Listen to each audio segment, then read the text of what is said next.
친구들이 항상 하는 말이 분명히 여드름이 많았던 것 같은데 혹시 시술 뭐 받았냐고. 시술을 받은 게 아니고 굉장히 열심히 했습니다. 이것만 지켜주시면 여러분들도 하실 수 있습니다.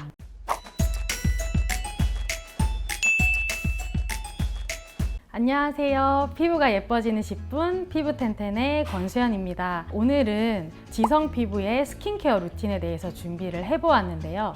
그 이유는 제가 지성 피부이기도 하고 주변이나 유튜브만 봐도 건성 피부, 민감한 피부, 그냥 일반 피부에 대한 스킨케어 루틴은 많은데 지성 피부에 대해서는 없더라고요. 그래서 저처럼 지성 피부로 많은 고통을 받으시는 분들이 이번 컨텐츠를 통해서 많은 도움이 되었으면 좋겠습니다. 저는 지금도 지성 피부로 굉장히 고통을 받고 있고 학창 시절을 떠올려 보면은 사실 여드름도 굉장히 많았거든요. 여기에 더불어서 놀랍게도 아토피 피부염도 같이 앓았었어요. 그래서 엄청 고생을 했는데 또 성인이 되었더니 화장을 하잖아요. 화장을 하고 난 다음에 접촉성 피부염도 알아본 적이 있거든요.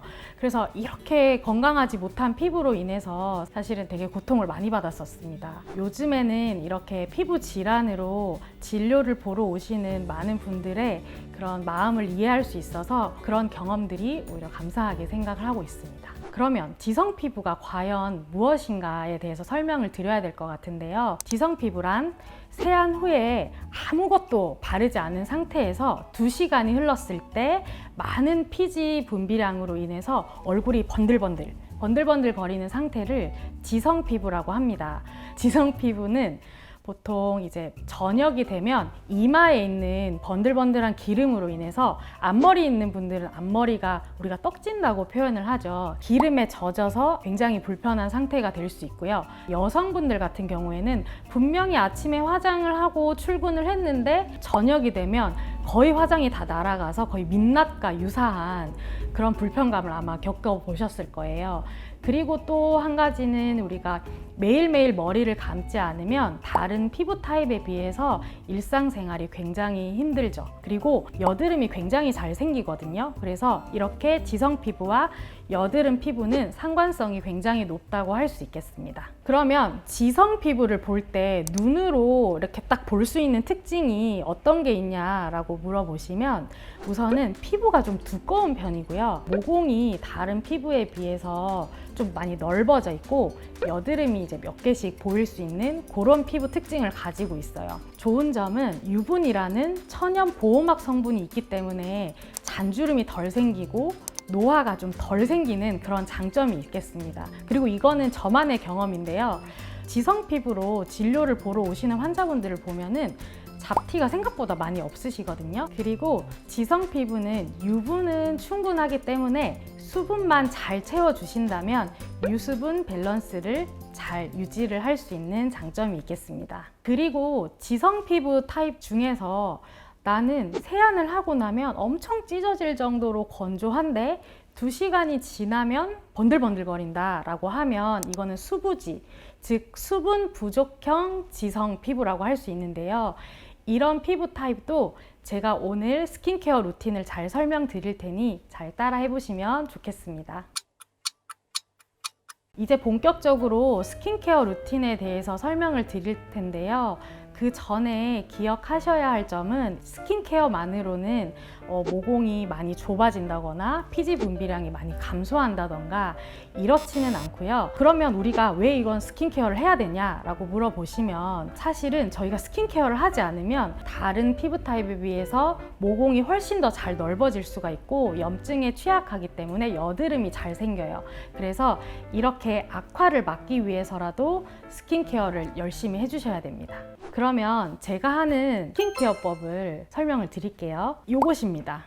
굉장히 단촐하죠. 간단하게 꼭 필요한 성분만 잘 채워주시면 이렇게 저처럼 트러블을 좀 잡으실 수 있을 거예요. 먼저 토너를 바르는 방법에 닦는 토너, 닥토, 흡수하는 토너, 흡토, 뿌리는 토너, 뿌토 이렇게 많이 들어보셨을 텐데요. 저 같은 지성 피부는 그래도 닥토가 많은 도움이 되었거든요. 그래서 소개를 해드리려고 합니다. 우선은 약산성 성분은 우리 피부를 조금 더 건강하게 만들어주는, 환경을 건강하게 만들어주는 역할을 하고요. 살리실산이라는 바하 성분은 모공에 끼인 피지라든지 노폐물, 이런 각질 제거에 좀 탁월한 그런 성분입니다.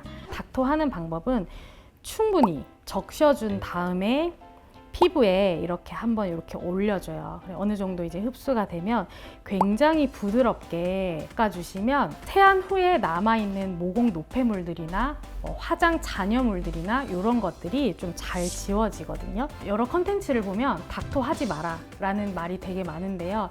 물론 닥토가 안 맞는 피부 타입도 있을 수 있어요. 근데 저희 같은 지성 피부는 유분기가 워낙 많고 아무리 세안을 열심히 한다고 하더라도 남아있는 피지 분비물들이 있을 수가 있기 때문에 닥토로 한 번 더 세정을 해주신다라고 보시면 될 것 같습니다.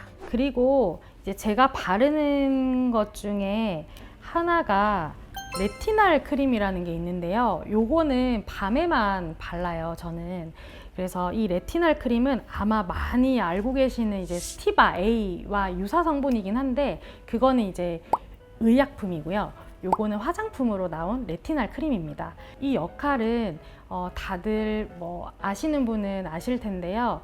잔주름 개선이랑 항노화 이런 역할도 하지만 여드름 피부에 피지 분비물들이나 아니면 노폐물들, 그리고 각질 제거의 역할도 좀 같이 해주거든요. 이거는 그냥 레티날은 아니고 여드름 전용 레티날 크림 화장품으로 나온 제품이에요.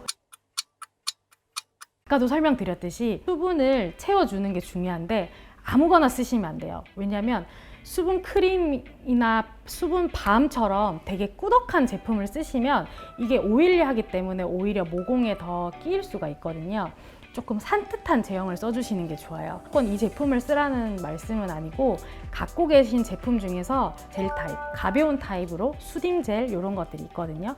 그런 거를 써주시는 걸 추천드립니다. 그래서 보통은 이렇게 3개를 바르긴 하는데 지성이라고 안 건조하진 않거든요. 제가 아까 말씀드렸듯이 수분 부족형 지성도 있기 때문에 그 위에다가 많이 건조한 부위에는 세라마이드, 콜레스테롤, 지방산, 즉 피부 장벽 구성 성분을 함유한 수분 크림을 많이 건조한 부위에는 도포를 하고 있어요. 저 같은 경우는 인중 부위라든지 턱 부위가 그래도 조금 건조한 편이긴 해서 요거를 추가적으로 입술을 포함해서 마지막으로 발라주고 있습니다. 그리고 이제 지성 피부의 세안법에 대해서 한번 알려드릴게요.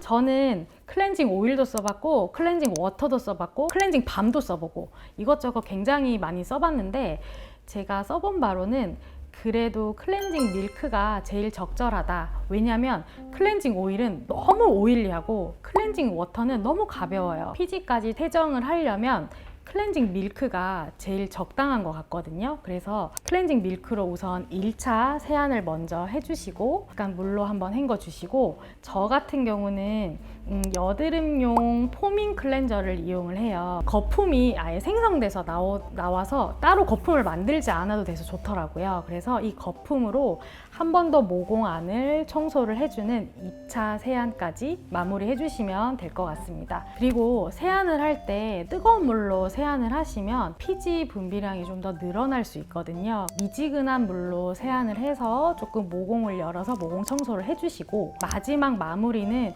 그래도 너무 차갑지 않은 시원한 물로 모공을 다시 조금 닫아주는 그런 세안법을 이용하시는 게 좋겠습니다. 보통 여름철이나 잠을 잘 못 자거나 스트레스를 되게 많이 받은 날에는 피지가 폭발하는 경우가 있어요. 이럴 때는 가끔 주 1회나 2회 정도 필링 젤을 이용하기도 하는데요. 우리 피부에 묵혀놨던 이제 각질이나 피지 노폐물들을 조금 날려버리는 그런 작업을 합니다. 근데 그런 작업을 한 날에는 닥토, 닦는 토닝이라든지 레티날 크림은 생략을 하고요.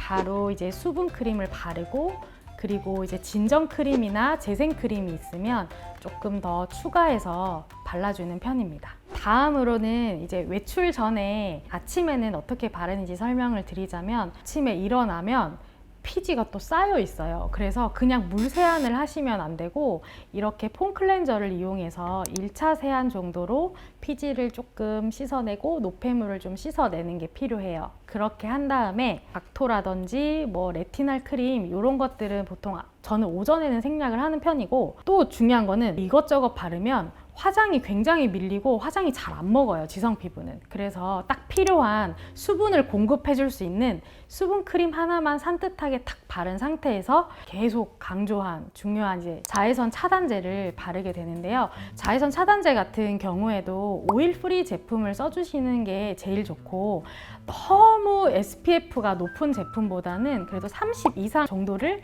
평소에 바르는 것을 추천드립니다. 저 같은 경우는 틴티드 선크림을 써요. 그 이유는 틴티드라는 거는 가시광선까지 차단을 하기 때문에 잡티가 덜 생깁니다. 그런 다음에 이 모공을 조금 채우기 위해서 모공 프라이머를 많이 쓰시는 걸로 알고 있어요. 근데 제가 써보면 그 넓어진 모공을 사실 이 프라이머 하나로 다 채워지지가 않거든요. 이거는 정말 중요한 날 아니면 잘 쓰진 않아요. 이거는 내돈내산이긴 한데요. 에스티로더 더블웨어 많이 아실 거예요, 아마 지성 피부분들은. 이거는 너무 두껍게 바르면 좀 답답하기도 하고, 아까 화장이 잘 안 먹는다라고 말씀드렸잖아요. 그래서 얇게 여러 겹을 바르는 편이에요. 마지막으로 중요한 거, 지성 피부는 이 파우더를 좀 써주시는 게 피부가 좋아 보여요. 왜냐하면 우리는 번들거리는 게 문제잖아요. 번들거리는 게 심하다 보면 피부의 요철이 굉장히 더 눈에 띄고 모공이 더 눈에 더 보이거든요.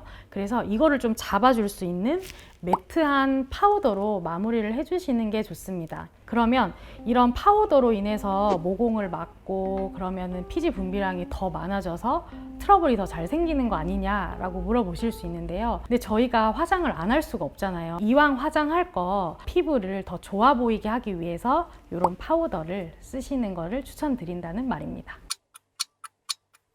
너무 많이 번들거릴 경우에는 저는 기름 종이를 쓰고 있습니다. 대신에 너무 자주 쓰지는 않고 한 2~3시간에 한 번씩 기름을 어느 정도 정리를 하고 있거든요. 근데 여기 이제 보시면 기름 종이 종류도 되게 많아요. 필름 타입도 있고 파우더가 묻은 종이 타입도 있고 그냥 파우더가 없는 종이 타입이 있는데, 이거를 써보신 분들은 아실 거예요. 이렇게 한번 탁 붙이고 나면 기름을 너무 많이 빨아들여서 지성 피부라고 하더라도 조금 건조함을 느낄 수 있고요. 그래서 이런 필름 타입보다는 화장을 했을 때는 이런 파우더가 묻은 종이 타입을 써주시는 걸 추천드리고요. 화장을 안 하고 그냥 일상생활 할 때 기름 때문에 너무 불편하다라고 하면 이렇게 모공 끼임을 방지하기 위해서 파우더가 없는 종이 타입의 기름 종이를 쓰시는 것을 추천드립니다. 근데 제가 앞서 설명했던 대로 우리가 여드름이나 트러블 올라오는 거는 어느 정도 홈케어로 잘 막을 수가 있거든요. 근데 이렇게 뿜어져 나오는 피지 분비량을 조절하는 거는 홈케어로는 조금 어렵기 때문에 경구약 복용이 필요하니 혹시 필요하시다면 의사의 상담을 받아보시는 것을 추천드립니다. 지성 피부나 여드름 피부는 먹는 음식이라든지 스트레스라든지 그 외 환경의 영향을 굉장히 많이 받을 수 있기 때문에 이것까지 설명하면 조금 길어질 것 같아서 다음 컨텐츠로 한번 준비해 보도록 하겠습니다. 혹시 이번 컨텐츠에 대해서 이외에 궁금한 점이 있다면 댓글로 질문을 남겨주시면 성심성의껏 답변해 드릴 거고, 그와 더불어서 구독, 좋아요, 알림 설정 부탁드릴게요. 그럼 안녕.